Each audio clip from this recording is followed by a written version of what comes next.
Hello and welcome back to Once Upon a Tea Time. Today I will be continuing the fic, But Friend, This Cage is Inside Out by It's Kingston. This is Chapter 2, Erebus.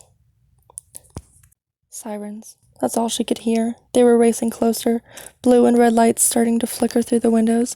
The building was empty, save for her. Toga watched silently, hypnotized by the way the light reflected off the falling raindrops, the way it created a hazy fog. "Villain! Come out, and we will do you no harm." And that's why she was here, right? She was more distracted these days. Scrambling behind the counter, she made her way to the door, the blue and red flashes acting like a lighthouse. Snagging the pick out of her pocket, she began working her way through the lock. The muffled shout of a megaphone rang out through the building again. "Villain, this is your last warning. Exit the bank with your hands above your head." "No," she mumbled, hands fumbling with the lockpick. Hearing the metal click, she twisted the knob. The door swung open, and without a sound, well-oiled hinges not betraying her this time. She stood up from her crouched position and made a break for the vault. "We're coming in! Do not attack or we will be forced to incapacitate you."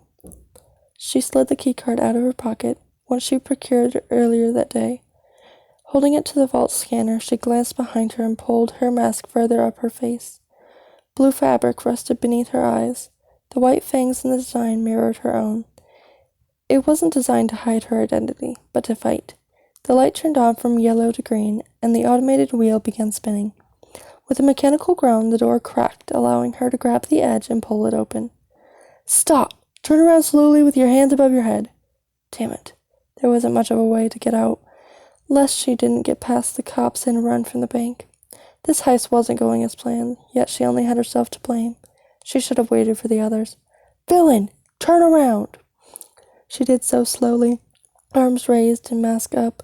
When she was almost fully spun around, she bolted, surprising the man who stood by the entrance. He reacted slowly, hands fumbling for the pistol that was clipped to his belt. She shoved him to the ground and jumped over him, speeding out the door. Running around the corner, she heard a faint radio static from the man's walkie-talkie.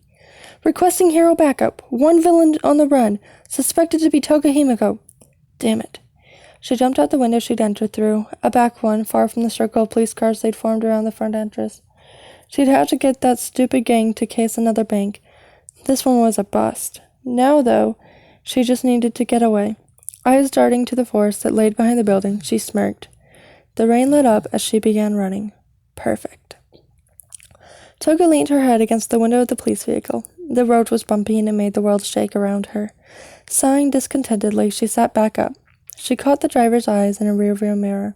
He looked scared, watching her with periodic glances through the chain-link window that separated them.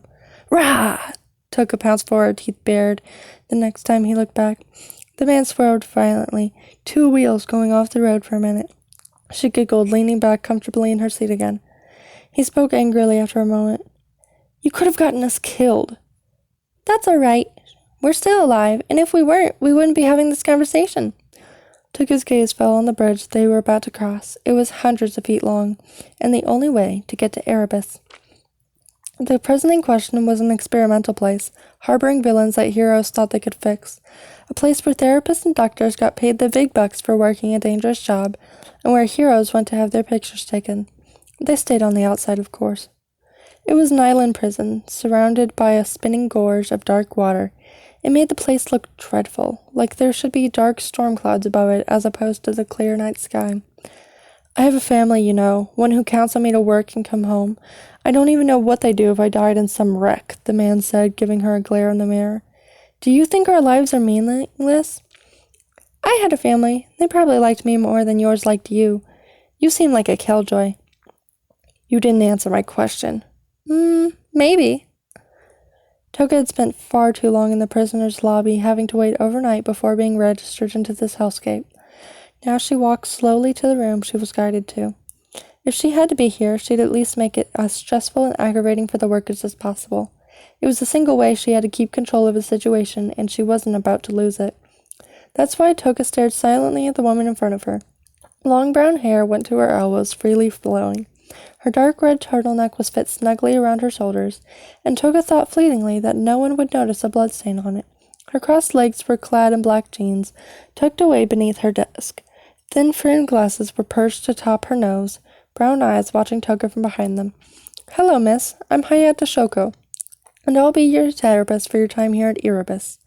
We aim to get you," she pointed her pen towards Toga, "out of our little home here and back into the world." "From the pensionary back to the streets?" Toga crossed her arms and leaned back. The mandatory orange jumpsuit they had her wearing was atrocious, not just in color, but in fabric. She adjusted her sleeves awkwardly, the scratching uncomfortable against her wrists. The fabric pulled against the scars that lined her forearms, but she resisted the urge to roll her sleeves up. "No, Tardis is a pensionary. This isn't. And we'll be assisting you in finding a stable job and living space before your time here comes to an end." She smiled and clicked her pen once. From the armchair Toga sat in, she observed the office around her. Dark green wallpaper and brown floorboards. The baseboards matched the dark oak of the floor, along with Hayata's desk. The doctor herself sat in a black swivel chair behind the thick desk. The top was littered with knickknacks and tchotchkes from different places around the world. A vacation picture of her and a taller man sat in a propped flame.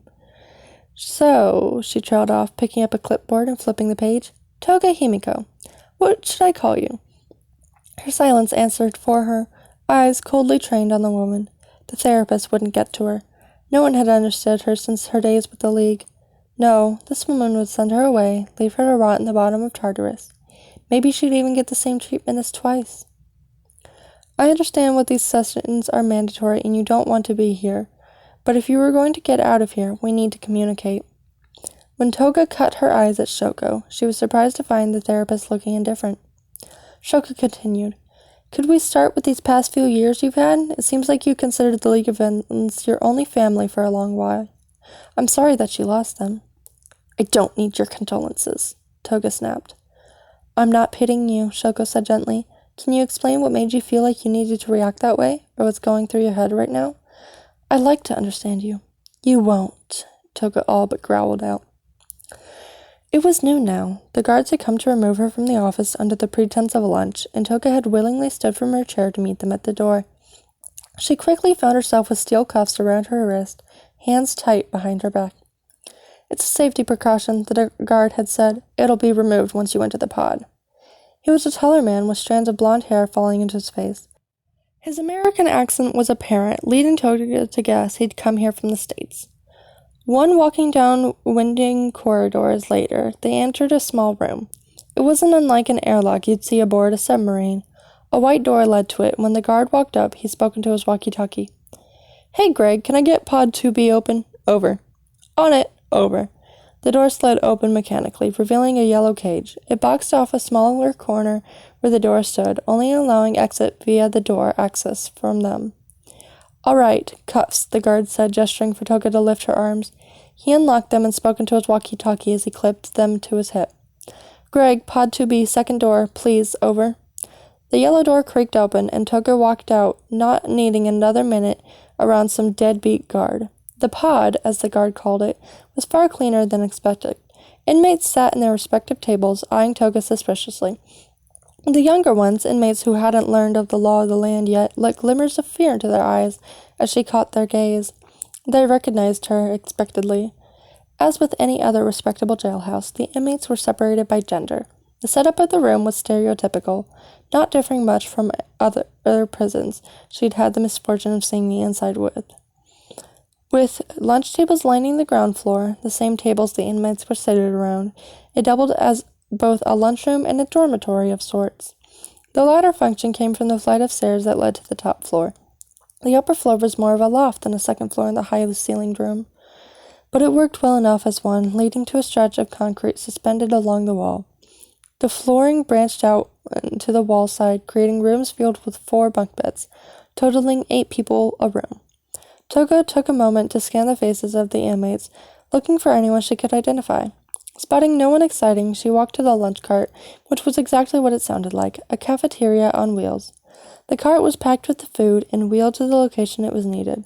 The inmates would be handed their meal and go off to eat it. "Food," Toga said sharply, nodding her head to the cart. "Name?" the guard asked, looking down at her clipboard. "Nunya," The guard rolled her eyes and tapped the pen against the clipboard a few times. At least get creative with it. Now, name or no food. I need to mark you down. Toga grumbled something under her breath. Toga Himiko. All right, yeah, I have you right here for transfer today. Here's your lunch. She picked up a tray and shoved it at Toga, who snatched it and walked away. On it were the bare essentials, a sandwich, a bottle of water, and an apple. The lack of blood was immediately notable. The sandwich wasn't all too thick, having maybe 2 slices of turkey and 1 cheese between the bread. Damn, that's crummy, Toga muttered, sitting down at an empty table. She wasn't here to make friends or to have a good time. She just needed to stay until they got bored of her, or realized she couldn't be fixed, before she was eventually thrown out. Whether that would be to Tartarus or to the streets was anyone's guess. And that is the end of Chapter 2. Chapter 3 will be up next, and a link to the fic will be in the description below. Thank you for listening!